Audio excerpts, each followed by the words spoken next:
listeners, and welcome to Digital Dreams Day 2. Lucid here is very excited to be sitting with UMEK. He hails from the land of Slovenia. He's from the beautiful town of Ljubljana. I actually went there a few years ago. It's really, really gorgeous. We're just here to chat a little bit. We're really looking forward to hearing your set later. And I will pass it over to Mia to start off the interview.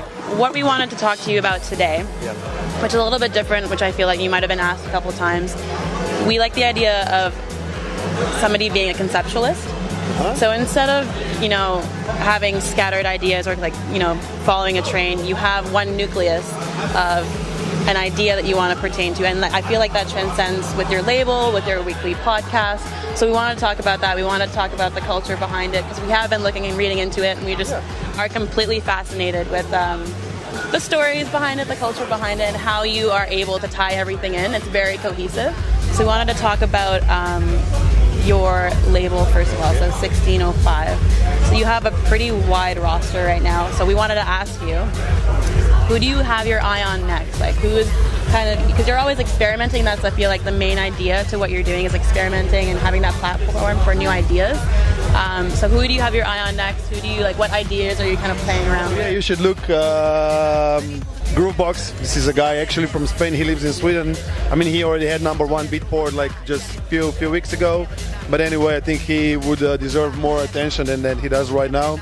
And there's another guy, a friend of mine called Mike Valek. He's from Slovenia, and I'm really proud of him because I'm always happy to find out new producers, fresh names, even from our area. Why? Because it's really a problem for them to break into the world's market. Because let's face it, DJs are lazy.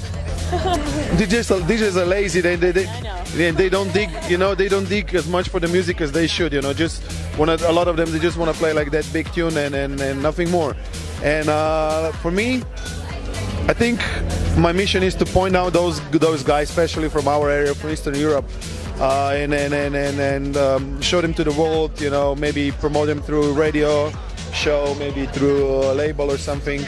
And I'm doing that, and I'm really proud of that because I found those guys. I mean, I know some of them, they had releases around before, but they didn't get that much attention. But as soon as we released them on 1605, they start to getting a lot of remix requests, a lot of EP requests and stuff like that. And I'm always happy, when this happens, and I would love to see them playing around the world, presenting the sound that I have, and they're pretty original. So we were actually just talking to your manager, super interesting and lovely guy, or I think he's your tour manager. But one of our aims and what we're doing for our interviews and for our reviews and stuff is trying to get back to that culture that underrides everything, and the experience over this whole sort of EDM wave that's a little bit homogenous. And your manager made a funny comment that just stuck in my brain, and he said he doesn't like the DJs that go up there and play God. And it inspired me to ask you what role you feel you're playing when you're up there on the stage. It's really, really, really simple. I just play music that I love. It's I don't think much about it when I'm on the stage. I just want to present next tunes that I'm going to release, tunes from my friends, as fresh as possible. Of course, you need to do some small adjustment. I would bring a tune from half a year ago, that was released on 1605. But otherwise, for me, I'm always trying to look into the future, not back. So I'm always trying to find new names, new music, new technologies, and stuff like that.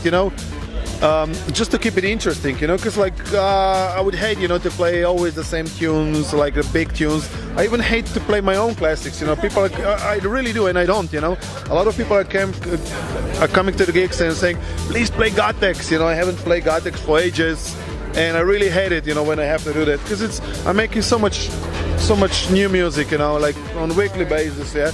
And why would I play I know there are big tunes, and but I think the electronic scene started something fresh, something new. So I really hate when you have all these old school approaches and try to play something from the past and blah blah blah. So I try to look into the future. Any tracks that you have that are still in rotation though that you just can't let go? Anything that you still inspires you to play out to your crowds?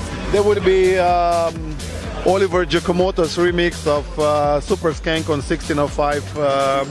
Then remix of Eric's Neo, Shut Up and Dance, remix by Pleasurecraft. This would be, but this is a 1605 releases, from my own label. And those, like, I cannot stop playing. What I noticed actually about your graphic design, it's grayscale, but you have little like elements of yellow. So it's pops of yellow, but mostly it's grayscale. And then there's a lot of 1930s, like Great Depression pictures. And so we're so intrigued by you. That's what I was talking about.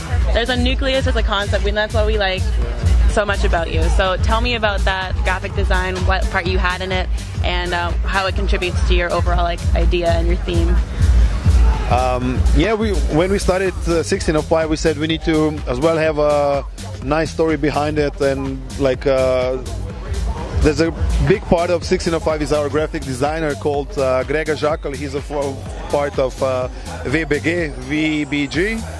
And guys, he's an artist. He's a genius, if you ask me. And when we started to work with him, we said, nobody says to me what should I do with my music. So we said, okay, we're going to work with a designer that it's going to be the same. He's an artist, and he needs to express his ideas. So he has a chance to do whatever he wants. We noticed that your roster at 1605 is huge and very diverse, and we're wondering how specifically you pick which artists to take under your wing, and if there's any sort of overlying consistency, a common denominator, or if it's more of a combination of elements. Again, it's a very simple concept. It's not even a concept, but I sign anything that I would play. So, because I'm coming from the techno scene, which is quite picky who you should release or where he released the music before, and I think that's this is something that I don't want to work like that. For me, it's important the track. So if I like the tune, I will sign it, no matter if this guy was making before trance, house, electro house, ambient. For me, the most important thing is if I love the tune. And this is how I work. I go to SoundCloud, I listen to the demos, and I signed a bunch of unknown guys, probably a lot of first signing for the deal, and I just listened to all these tracks and I love them and I play them. So why wouldn't I sign them? And I think they're special, and it's very simple like that. And like, for example, I got some mails from known DJs, around the world, asking like, I've sent you the tune and you don't release all my stuff, but you release all these unknown guys. And then I tell them, listen guys, for me it's all about the music. I don't care if the #1 DJ in the world sends me tunes, I know I could sell it, but if I don't like it, if I don't play it, I'm not going to sign it. It's very simple. Then I'd rather sign an unknown guy, sell just a little bit, and to play the tune and give the tune the support that it deserves. I was watching the Regeneration documentary. I don't know if you've seen it. It was put on by the Grammys, and they grabbed a couple producers and they took them out of their element and they gave them a project, different genre to work with. Yeah. So Skrillex was with The Doors. He had to come up with a song with them. Pretty Lights was working with country, and I don't think he liked it very much. And he was a sad panda the entire time. And then who else did they have? DJ Premier was doing classical, so he went to a Berkeley orchestra, first time, had to learn about theory and scales and things like that. So I would be asking you, if you had to be taken out of your element and had to look into a different genre, what would you dive into? Out of your comfort zone, how would you kind of, because you're so into experimenting, how would you take that experiment? I'm curious. Actually, I've done this for Slovenian television. They did this documentary about classical music and pop culture these days, and I guess I'm considered pop culture in Slovenia. And they gave me recordings of our orchestra, the biggest Slovenian orchestra, and I found this part of Vivaldi, Four Seasons, and I took the part and I actually check it out on YouTube. But I did the tune, I did a remix of it, and this is the thing. I think it was Winter. I'm not really sure, but I think it was Winter, because I'm not really into classical tunes. But this tune is Vivaldi. Who doesn't know Vivaldi anyway? So I did this remix, which is actually really good. I was really happy about it. but then again, you know, Slovenian television, you know, it's national television. All these problems about when they're gonna release it, how they're gonna release it, the rights, this, blah blah. So I sent them to hell. The national TV, I don't care about them, you know, because it's always some big problem. But we made a documentary. They used it, you know, my tune over there and blah blah blah. And I hate this, you know, yeah, I mean, it's always the same, you know. I mean, you know that I was invited to, you know, Eurosong. You heard of Eurosong? You were invited. I was invited. Slovenia invited me twice to participate. I go directly to finals. I said no.